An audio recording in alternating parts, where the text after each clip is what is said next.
All right, welcome to this episode of Unearth Horticulture. Let me catch my breath for a second. All right, so I have brought my Monstera in the room and it's gonna be made clear why. But in this episode and in the next episode, we're gonna talk about methods of downsizing.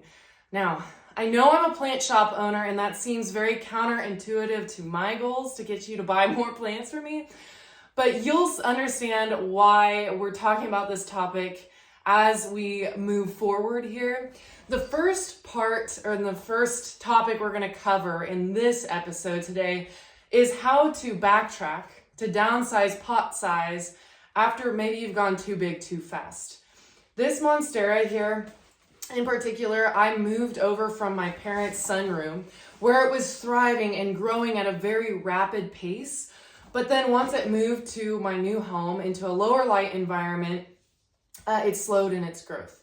And it didn't fill the pot space that I was expecting it to fill at the point when I repotted it. So yes, you can backtrack, you can go smaller in size, but regardless of whether it goes smaller in pot size than this big honking pot, I wanted to check out the root health because I've not been seeing a lot of new growth happening with this plant. And I want to know why. So we're going to take a look at the roots, and that's always a big challenge with plants this big. So definitely something you're going to want to tune in and watch.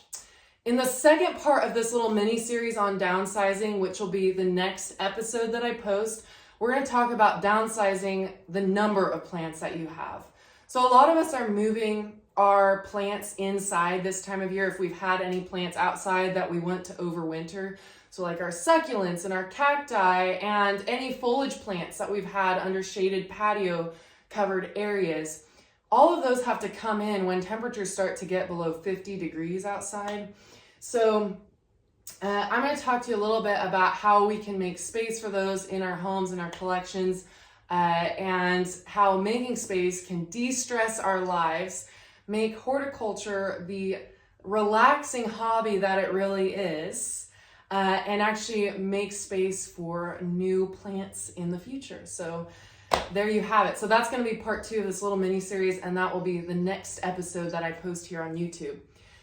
But for now, we are going to tackle this monster right here on screen, and I may regret that because this is probably going to get pretty sloppy. And I definitely have some of my critters running around here, my 2 cats, Nori and Boo. They will be very interested in what we're doing here, so I'm just giving you a warning. Honestly, I need to give myself a warning because they can really get in the way, but cats will be cats, am I right? So let's take this monster out of its pot and see what we're working with. I'm just going to throw out some observations as we go here because that's kind of the name of the game. That's how I work. The first thing I'm noticing is that this pot is quite heavy. So it's probably got quite a bit of water in there, and I haven't watered this plant in about a month. So I know that it's not using the space it's given because it should be using up the water that's making that heavy, making the pot heavy. So I know already that this pot's probably on the large size for this plant. Monsteras and philodendrons are in a plant family that actually like it quite pot tight, but they also grow very fast. So we're tempted to size up really quickly. And when I say size up, I mean increase the pot size, like the diameter or the depth of the pot. We're tempted to go quickly because it's a lot of work every year to repot these suckers. So that's part of why I went up quickly because I'm used to it growing quite fast. So first I'm going to take off these supports that I have in here. You know, honestly, I probably could leave those in just to help me get this out without snapping any of the branches, but I'm just gonna go at it. I think I'm gonna tip it the other direction. I like to let Monsteras grow one directional because that's how they grow in nature. And also, I don't like to rotate my plants. And probably the correct term would, or the correct statement would be I'm too lazy to turn my plants. But I'm gonna get some of this topsoil out of here. I have this planted in a general purpose mixed with some coir, which is coconut husk. I like that for tropical plants because it tends to be very well draining. And tropical plants tend to be at least hemiepiphytic, or which also means they have the potential to grow out of the soil as well as in ground. I'm already coughing up a storm from all this dry potting mix here. This takes muscle. All right, and there's my mess. All right, so let's see here. What do we got? First of all, I'm noticing that the bottom half of the pot is just wet potting mix that's cemented down in there. So the roots haven't actually extended down to the bottom of the pot. The other thing I'm seeing here, man, that potting soil. The other thing I'm noticing here is that some of these epiphytic roots are the spongy outer part of the root is actually decayed off of there. So we're dealing with a little bit of root decay, which I am not surprised about. I was kind of noticing those symptoms.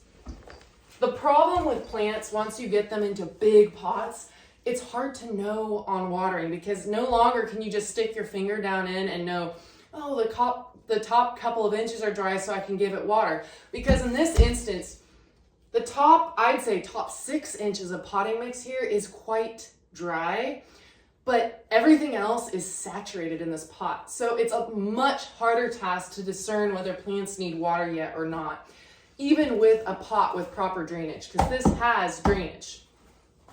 This pot has drainage. I had a saucer under it.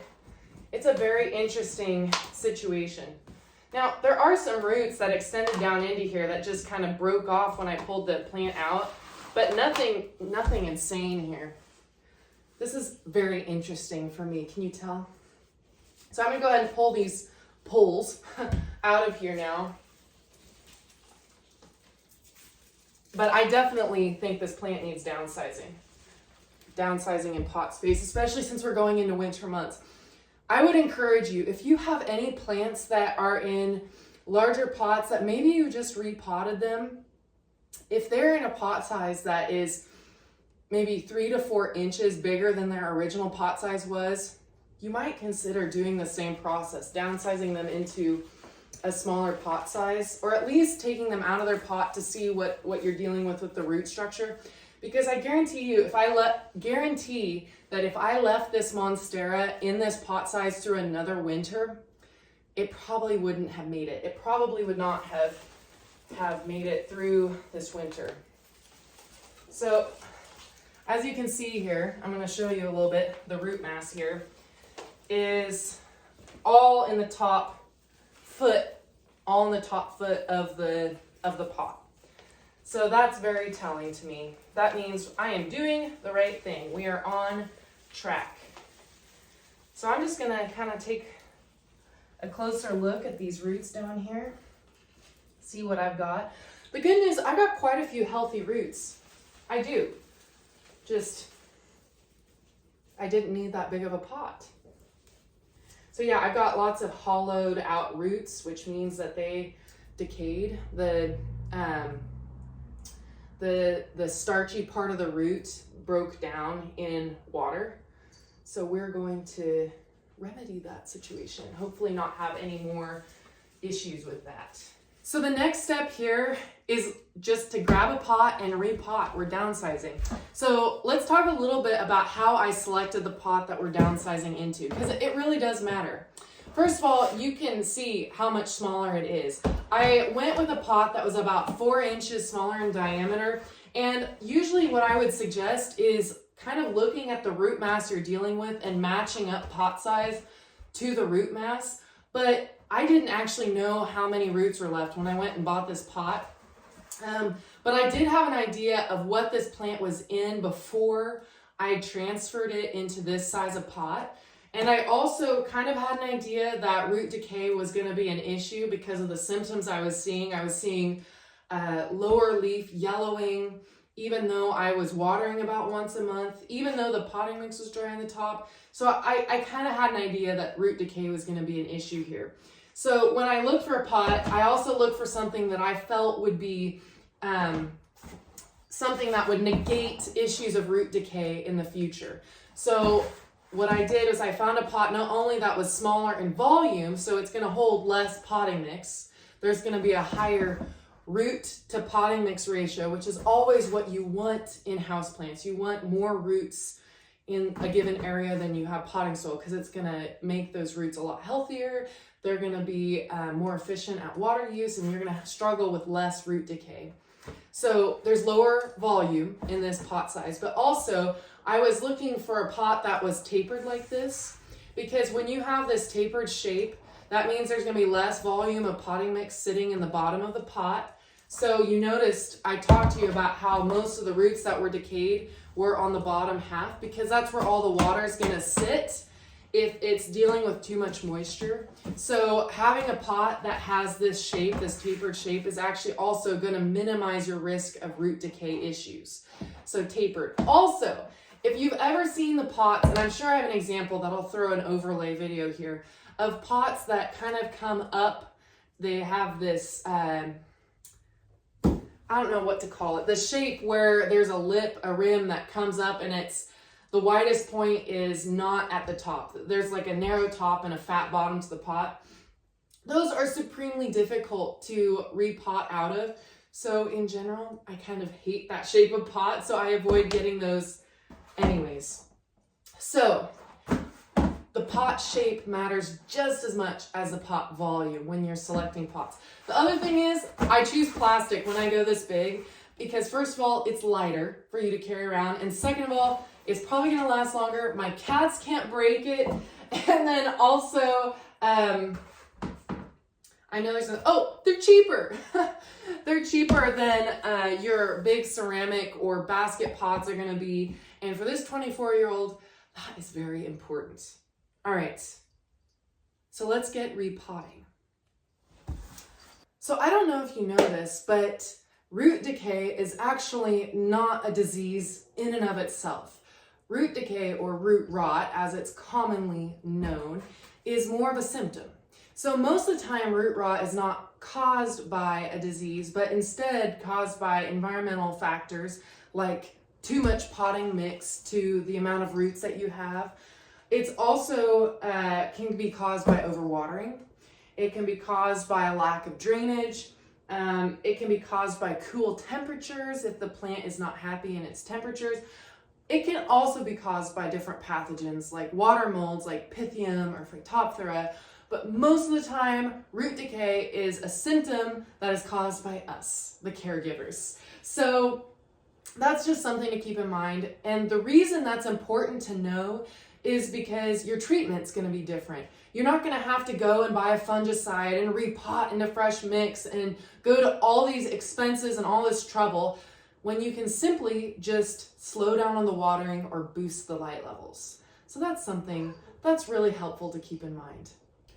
I am just going to kind of look at this root mass again and see where my roots are dispersed and whether I'm going to need to add any soil to the bottom of the pot first.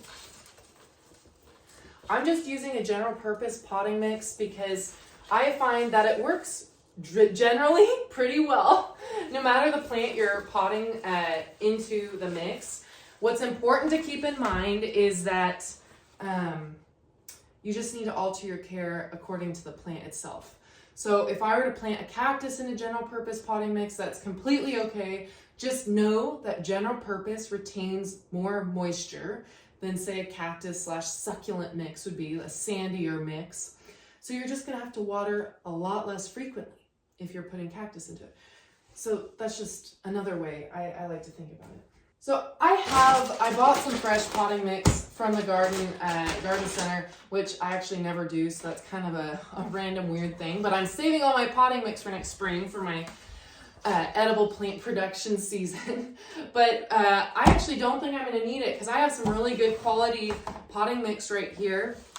I know that this plant is not dealing with disease, so I'm just going to go ahead and reuse what's here. It's a much more sustainable sustainable method. I probably could have used a scoop, but all right. I don't want to put too much in the bottom of this pot before trying to put this Monstera in there, because I really like to have a good 2 to 3 inch lip in pots that I've had Monsteras in, because if they get these aerial roots that come out of their stems above ground, I like to wrap those in the lip of the pot. Plus, it gives you room to add any fertilizer or water as you're growing the plant. Nobody likes an overrun situation with houseplants. All right, let's see what we got here. I got some fat roots going here.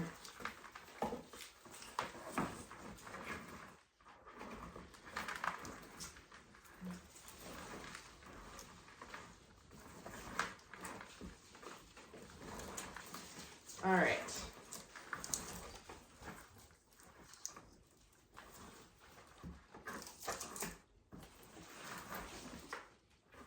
Let's see. Make sure I get them all in there. I'm liking this level though.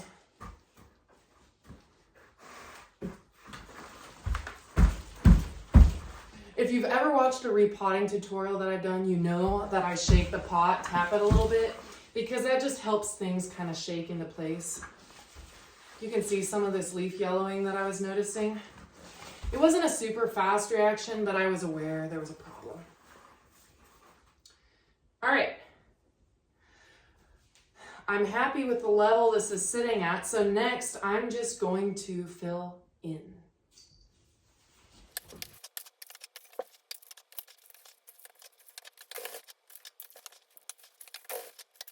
All right, so I have finished filling in the potting mix here in this pot. I have about 2 inches of lip room, 2 to 3 inches of lip room in the pot, so that I don't have to worry about overfilling the pot when I'm watering. It just keeps everything nice and clean for an interior plant. Another reason I like to leave that much space is so, again, I can wrap roots that come off of the stems above ground in the pot so that they're not sprawling all over the place. It also can discourage my cats from flinging potting soil onto the floor if they decide to get messy and make me very unhappy. But yes, normally the next step in the repotting phase that I would normally suggest in a repotting tutorial is to water in and to fertilize. But because it is the beginning of November, our days are shortening, our plants are slowing down in their growth, I do not suggest fertilizing as of yet. I suggest, if at all necessary, maybe a very, very dilute amount in your watering the next cycle. And that leads me to my next point. I am not going to water this in. As mentioned, I'm dealing with some root decay here. There's still some moisture hanging out in the main root mass of this plant. So it should be good at least for 1 more week. And then I'm going to check back in and I am going to measure moisture proportionate to the depth of the pot. So instead of just checking the top 2 inches, I'm going to really get my finger down in there and see if I can feel moisture in the top 4 to 5 inches. And another great way to test moisture, especially in plastic pots, another good reason to use plastic pots, is to feel by weight. So give your plant a little tip. Is it feeling really heavy or is it feeling lighter than normal? You'll get a feel for it, and that's a great way to check how much moisture is lingering in your pot. So those are some tips on what to do next in this reverse repotting video. All right. If you have any questions at all, make sure you drop them in the comments below. Make sure you hit like and subscribe so that you get more videos like this, and so that you can tune into the next episode, which will be part 2 of this little mini series on downsizing, which is a very pertinent topic this time of year. We are going to talk about downsizing your plant collection in number, not in pot size like we talked about today, and how downsizing your plant collection can actually relax you a little bit more, de-stress your horticultural life, make winter a little bit easier, and then make room for that plant that you've been wanting on your wish list for months now, right? Okay, so that's all I have for you. Until next time, you've been watching Unearth Horticulture.